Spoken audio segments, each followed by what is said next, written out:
प्रत्येक दिन राम नाम लेखिबा द्वारा कौन प्राप्त होता है। दर्शक बंधु राम नाम एते शक्ति अच्छी जे एहा रोग व्याधि चाकरी धन सम्मान सर्वमुख्य सबकिछि प्राप्त करिथाए। किंतु आपण माने राम नाम किपरि लेखिबे। दर्शक बंधु बिना पूजा पाठ बिना उपवास आपण माने आपणकर सबु किछि समस्यार समाधान करिपारिबे। कुहा जाए विश्वास मिलंती भगवान। जदि आपण पत्थर को भी भगवान बोली भावी पूजा करिबे तेबे आपण निश्चय भगवान को प्राप्त करिपारिबे।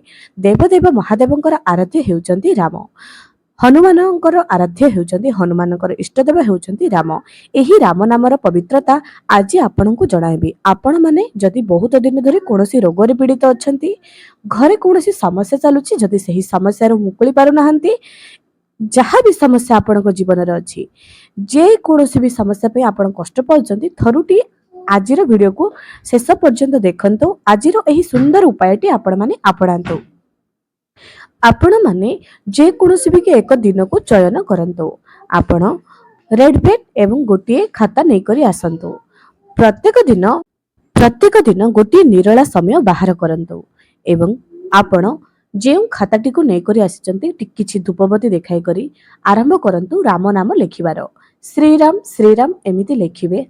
आपणको पाखरे जेतिकी समय अछि 5 मिनिट हे पछे जेतिकी आपण लेखि पारुचंती लेखंतु, किंतु लेखंतु।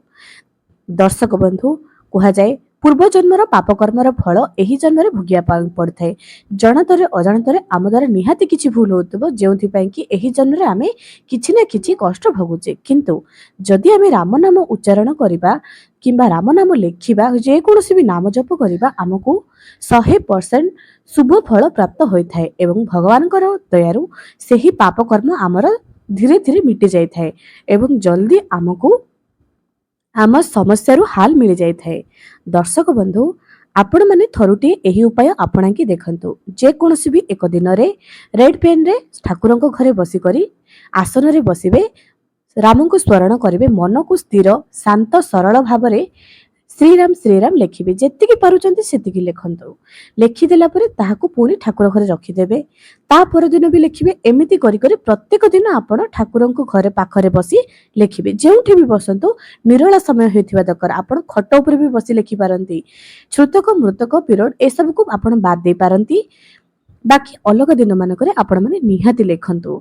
एहाकु लेखिबा परे जेतेबेले खाताटी पूरा संपूर्ण कंप्लीट हे जिवो, महादेव को शिवलिंग को स्पर्श करी निज घर को नै करी आसंतु। एहाकु रेड कपड़ा रे लाल कपड़ा रे बांधी करी ठाकुर घरे रखंतु।